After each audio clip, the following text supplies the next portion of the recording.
บายดีมื้อนี้กงกับวันอาทิตย์เนาะเดือน12ฉะนั้นล่ะข้าพเจ้าก็อยู่ตามเคยเนาะอยู่ไห้อยู่นาอยู่หัวอยู่สวนเนาะปกติคือเก่าและมื้อนี้และข้าพเจ้าอาจสิมาเฮ็ดเกี่ยวกับ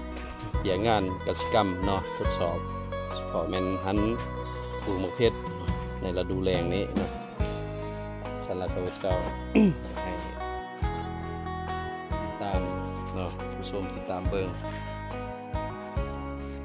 และน้องชายมาช่วยเวียก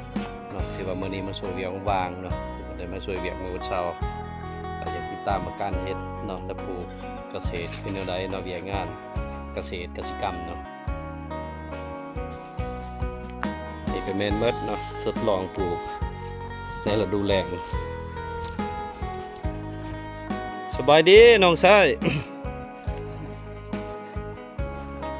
ได้จักสอบแล้วอันนี้แม่นสิปลูกมะเขือเนาะแต่ว่าในนั้นแหละแม่นสิเอาเครื่องลงไปก่อนเพราะว่าเครื่องมันจะมีถาดเนาะถาดหนึ่งเนาะที่เป็นทุนเนาะทุนหนึ่งแต่เราบ่ได้ใส่ปุ๋ยแบบมันเน่ามันยังมันจะเป็นทุนแบบนี้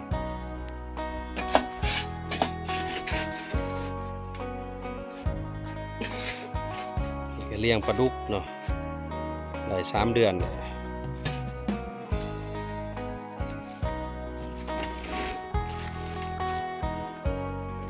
นี่แม่น อยู่สวนข้าพเจ้าเองเนาะถือว่าได้มาออก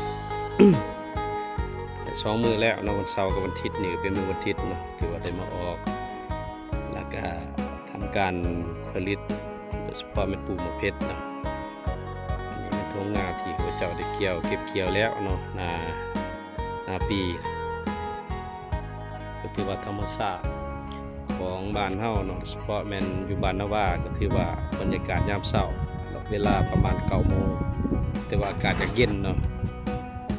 แล้วก็สายผูลังแข้งเนาะ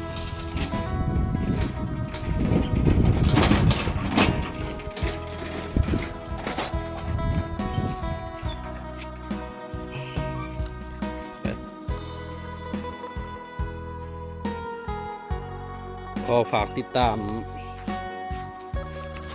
คลิปข่าวเจ้าด้วยเนาะจะเฮ็ดคลิปใหม่เนาะเพราะว่าจะบ่เคยเฮ็ดคลิปมาหลายเอาลง YouTube แต่ว่าได้เฮ็ดอันนั้นเป็นคลิปที่2เนาะทั้งคลิปนี้อยากให้ FC หรือเนาะฝากติดตามด้วยเนาะ